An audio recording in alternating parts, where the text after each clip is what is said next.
Nope.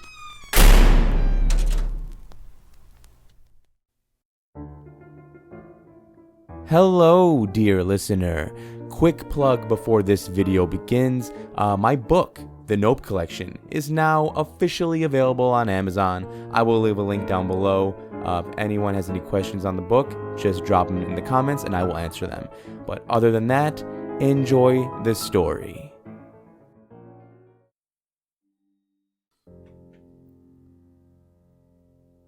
A lot of people wanted to know some more rules of elevator safety after my last post. Here is one more for you. Rule number 1. Don't ride on the escalator. You say you need an example? An explanation of why not to take these time-saving steel staircases made of gears and chains, pulleys and grease? Just look at those teeth waiting at the bottom for you to forget to lift your feet in your flip-flops. Or worse, let's say your hands should slip into the gap if you should ever fall down somehow. It happens, mostly to younger people, but some adults as well. People have had their hands torn clean off. People I know. But the scariest thing about escalators is that they can break. You see them out of service sometimes, and it's an inconvenience, but imagine if they weren't being shut down for proper maintenance. One incident in particular comes to mind that bumped this rule right up to the top of the list for me. You see, elevator repair guys don't just fix elevators. We also fix escalators, as you may not have known. And those automatic stair machines are the bane of our existence. We are all terrified of them. We all know someone who has had a hand cut off or a finger pulled out by the damn things. They are that dangerous. The malls do not want you to know that. Once, I was in such a mall. A dirty, low-rent affair like all of our clients, ascending the escalator.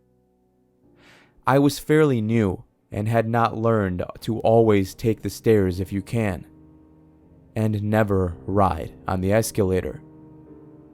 Suddenly, without warning, it began to go backwards.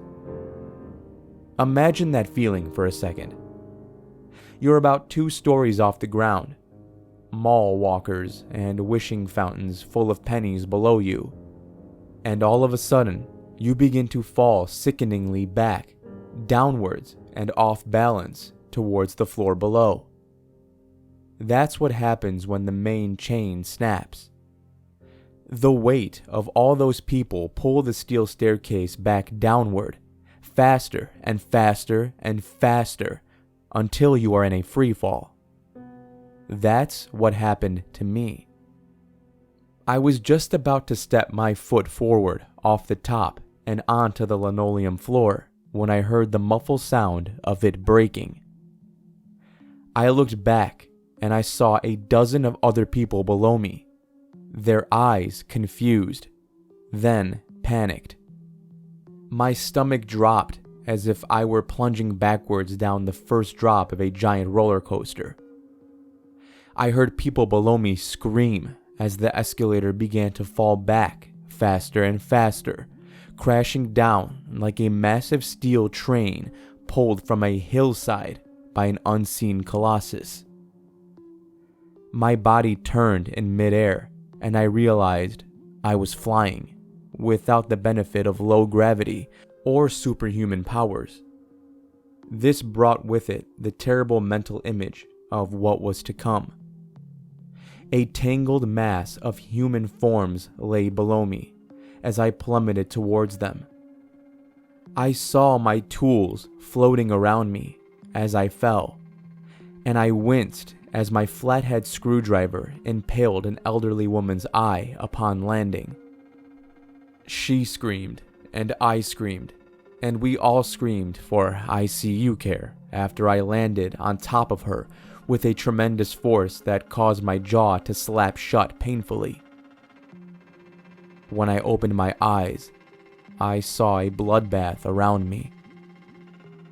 An unfortunate man was howling in pain a few feet away. He had his arm jammed into the teeth at the bottom of the escalator, and several minutes later, I witnessed what doctors refer to as, quote, de-gloving, when an employee arrived to pull him out. If the word itself does not paint a vivid enough picture, imagine this for a moment. A man with no skin on his hand, flexing and moving his fingers, watching fascinated as he sees his flesh laying on the floor, left behind like a high-quality Halloween mask for his hand. The flesh bunched up and wrinkled, mangled from 100 sharp steel teeth. Blood everywhere. My head was pounding, and I felt heat running down the side of my face as a man in a blue uniform approached and asked if I was okay and I could stand up. I said I needed a moment, but then realized it was slightly urgent when I saw the bloodied face beneath my boot. I had ended up on top of several people, including the now dead octogenarian, who I had unwittingly impaled with my favorite screwdriver. The mall manager walked over to me and stared down at me ruefully. "Do you have any idea how much this is going to cost me to clean up?" I told him I had no idea. He grabbed me by the arm and pulled me off of the other people. At first, I mistook his actions for trying to help me, but then his security guard goons grabbed me and started to push and shove me towards his office down a long hallway. My heart began to hammer in my chest. Where the hell were they taking me? "I need a hospital. I think I broke my jaw," I told them, but they ignored me. The dingy floors and walls got dirtier and darker with neglect as they pushed me down the hall to an isolated room. They shoved me in there and locked the door, leaving me alone in this cold room. I could feel my pulse beating quick, and I heard it drumming in my ears as I tapped my foot in nervous exasperation. The minutes ticked by, turning into hours. My fear began to increase exponentially as I realized they were going to try and somehow cover this up. But how? Hundreds of people had seen it. It seemed foolish of them to even try. I waited in the room, full of anxious fear, until finally someone came in. It wasn't the manager or a security guard. This man was dressed in an expensive-looking suit and had green eyes and short, slicked hair. He looked like a lawyer. "Hello, my name is Gregory, and you are?" Pissed off is what I am. What the hell is this anyways? You guys just kidnapped me. This is an abduction. I'm being held against my will. This is bullshit. I want to leave right now. Language. He clicked his tongue, pretending to be offended by my salty speech. "I have a proposition for you here. Why don't you take a look? I think you'll find the terms are quite generous." I was about to spit in his face, but then I thought better of it. They definitely had the upper hand at the moment. My heart hammered faster and faster in my chest as I read the legal form in front of me. I always had a feeling this section of town was rotten. Now I knew for sure.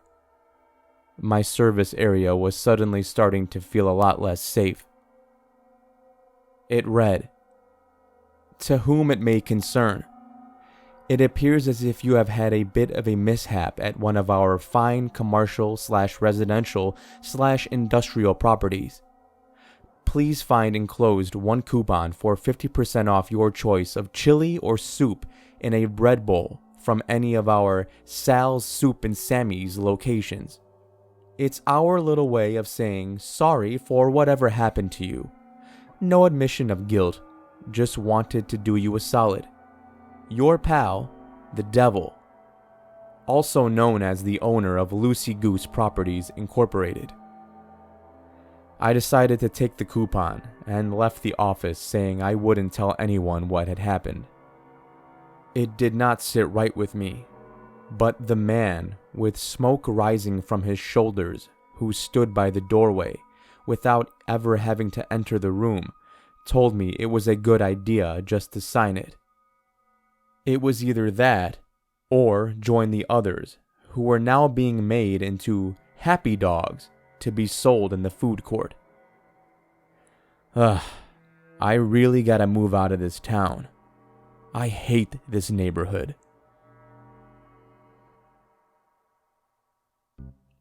Thank you for listening, and I hope you enjoyed this week's story. If you did, you know what to do. Take that like button, shove it into an escalator, and then turn it into a hot dog, top it with your favorite condiment, and just shovel it down your throat. Another big shout out to the author of this story, JG Creepypastas. They have a YouTube channel, which I will link down below, and it also should be on screen right now if you want to check them out. They are a brand new channel, so go show them some love if you enjoyed this story. Next week will be part 1 of a 3-part Halloween special, so check back then if you are interested. Until next time, remember to stay safe out there. I'll be seeing you in the next video.